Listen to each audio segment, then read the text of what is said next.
Civilization, Part 2, The Life of Greece, being a history of civilization from the beginnings and of civilization in the Near East, from the death of Alexander to the Roman conquest, with an introduction on the prehistoric culture of Crete by Will Durant.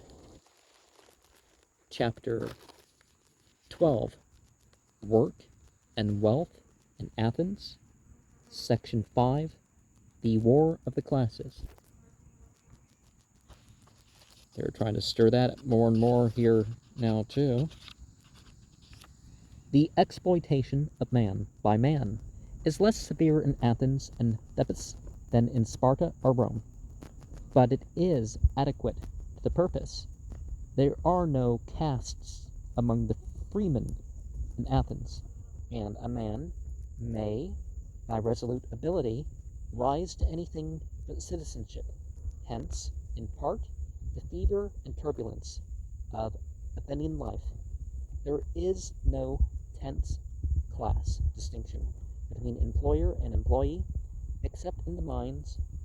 Usually the master works beside his men, and personal acquaintance dulls the edge of exploitation. The wage of nearly all artisans of whatever class is a drachma for each actual day of work, but unskilled workers may get as low as 3 obols, 50 cents, a day. Piecework tends to replace time work as the factory system develops, and wages begin to vary more widely.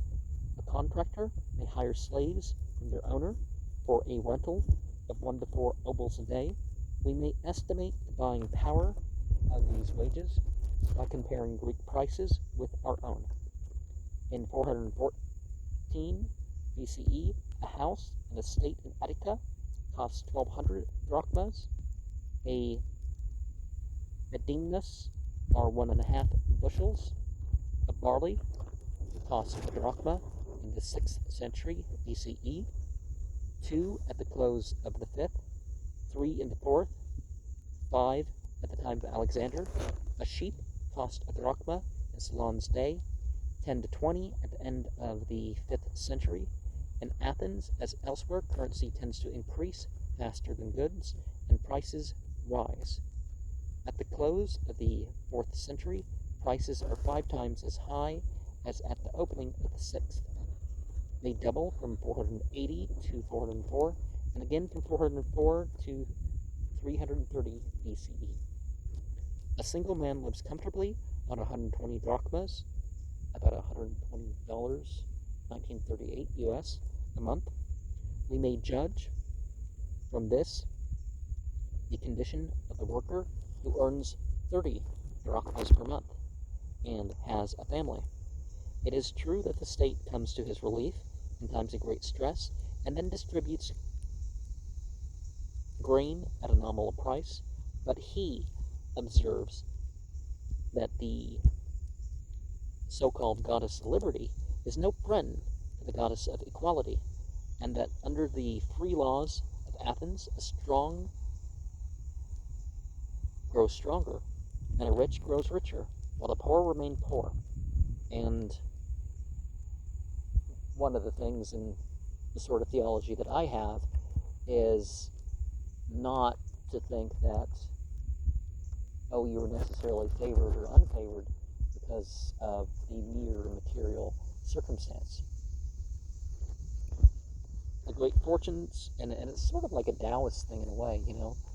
You think things aren't well, let's wait and see for the big picture, right? The greatest fortunes of Greek antiquity, of course, modest in amount by modern standards. Callias, the wealthiest of Athenians, is said to have had 200 talents, about $1.2 million, 1938 US. Nicias, 100 talents, so about 600,000. Individualism stimulates the able and degrades the simple. It creates wealth magnificently and concentrates it dangerously. In Athens, as in other states, Cleverness gets all that it can, and mediocrity gets the rest. The landowner profits from the rising value of his land. The merchant does his best despite 100 laws to secure corners and monopolies. The speculator reaps, through the high rate of interest on loans, the lion's share of the proceeds of industry and trade. Demagogues arise who point out to the poor the inequality of human possessions and conceal from them the inequality of human economic ability. The poor man, face to face with wealth, becomes conscious of his poverty, broods over his unrewarded merits, and dreams of perfect states. Bitterer than the war of Greece with Persia, or of Athens with Sparta, is in all the Greek states. The war of class with class. In Attica it begins with the conflict between the new rich and the landed aristocracy. The ancient families still love the soil and live for the greater part on their estates. Division of the patrimony through many generations has made the average holding small. The rich Alcibiades has only 70 acres, and the squire, in most cases, labors personally on the soil or in the management of his property. But though the aristocrat is not rich, he is proud. He adds his father's name to his own as a title of nobility, and he remains aloof as long as he can from the mercantile bourgeoisie, which is a word that makes it clear how difficult sometimes French can be to pronounce if you don't speak French. But I think some words come from other languages, or other modes of reading, like there are general rules and like easier words from, which is capturing the wealth of Athens' growing trade. His wife, however, cries for a city home and the varied life and opportunities of the metropolis.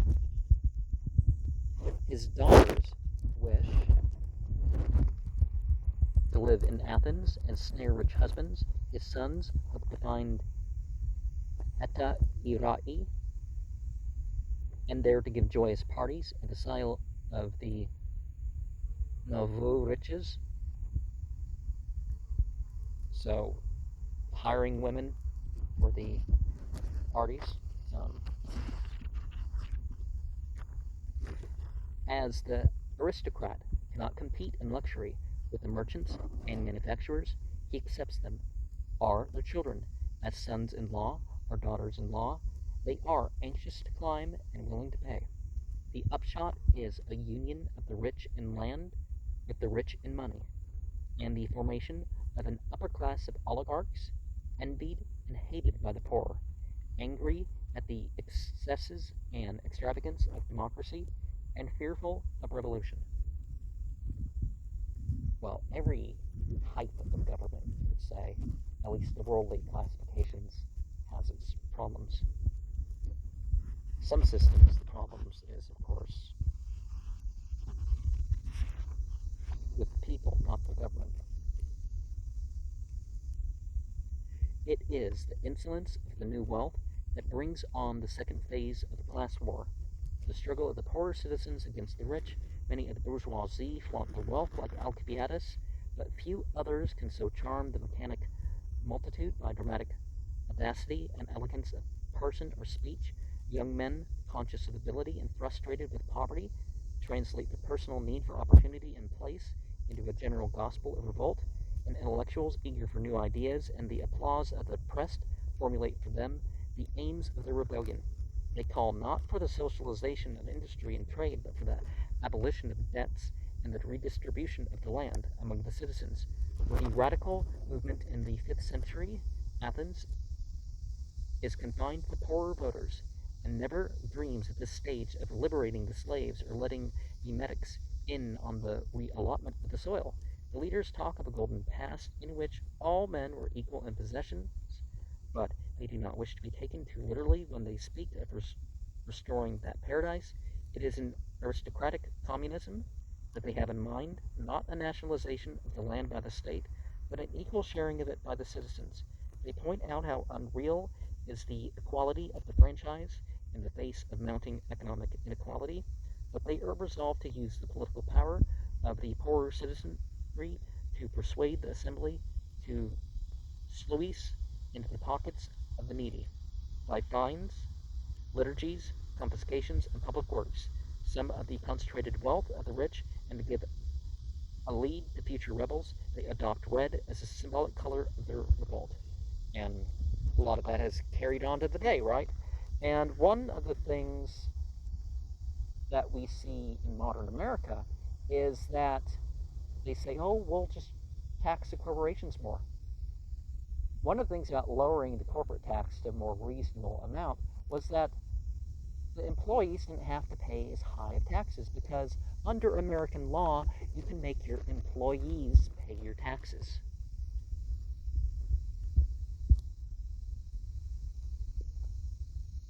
The face of this threat In the face of this threat, the rich band themselves in secret organizations, pledged to take common action against what Plata, despite his communism, will call the monstrous beast. Is that Leviathan, or that's Behemoth, right? Behemoth of Thomas Hobbes, um, of the aroused and hungry mob. No, I guess it's Leviathan. Um, the free workers also organized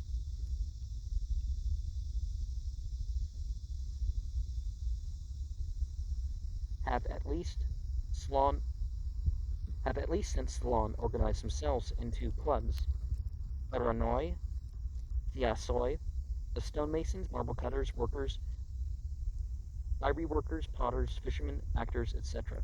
So the rich band would be, that would be Behemoth, right? That would be the state. Um, Socrates is a member of sculptors, Thiassos. The sculptors and architects of Greece formed a guild of builders with their own religious mysteries and became the forerunners of the Freemasons of later Europe. Well, they also looked at the ancient Egyptian and stuff like this, particularly since Albert Pike. But these groups are not so much trade unions as a mutual benefit societies. They come together in meeting places called synods or synagogues, have banquets and games, and worship a patron deity. They make payments to sick members and contract collectively for specific enterprises, but they do not enter visibly into the Athenian class war. The battle is fought on the fields of literature and politics. Pamphleteers, like the old oligarch, issue denunciations or defenses of democracy. The comic poets, since their plays require rich men to finance their production, are on the side of drachmas and pour ridicule upon the radical leaders and upon their utopias. In the Ecclesias Asa, it's probably Ecclesia Zasa, yeah, of 392 BCE, Aristophanes introduces us to the lady communist Praxagora, who makes an oration as follows: I want all to have a share of everything, and all property to be in common. There will no longer be either rich or poor. No longer shall we see one man harvesting vast tracts of land while another has not ground enough to be buried in. I intend that there shall be only one and the same condition of life for all. I shall begin by making land, money, everything that is private property common to all. Women shall belong to all men in common. And so she probably had certain tastes involved in herself in this. But meritocracy is an important thing. Yeah, provide for the needy. But don't make it like, to take away the motivation for achieving. But who, says Leparas, will do the work? The slaves, is her reply. In another comedy, the Platus of 408 BCE, Aristophanes allows poverty who is threatened with extinction to defend herself as a necessary goad to human toil and enterprise.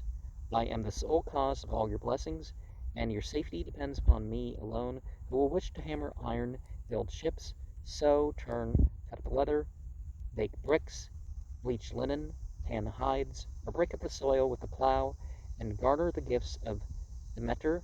If he could live in idleness and freed from all this work, if your system, communism, is applied, you will not be able to sleep in the bed, for no more will ever be manufactured, nor on carpets, for who would weave them if he had gold? The reforms of Ephialtes and Pericles are the first achievement of the democratic revolt. Pericles is a man of judgment and moderation. He does not wish to destroy the rich, but to preserve them and their enterprise by easing the condition of the poor. But after his death, 429, the democracy becomes so radical that the oligarchic party conspires again with Sparta and makes in 411 and once more in 404 a rich man's revolution. Nevertheless, because wealth is great in Athens and trickles down to many, and because the fear of a slave uprising gives the citizenry pause, the class war in Athens is milder, and sooner reaches a working compromise than in Greek states, where the middle class is not strong enough to mediate between rich and poor. At Samos, in 412 BCE, the radicals seize the government, execute 200 aristocrats, banish 400 more, divide up the lands and houses among themselves, and develop another society like that which they have overthrown. At Leontini in 422, the commoners expel the oligarchs, but soon afterward take to flight.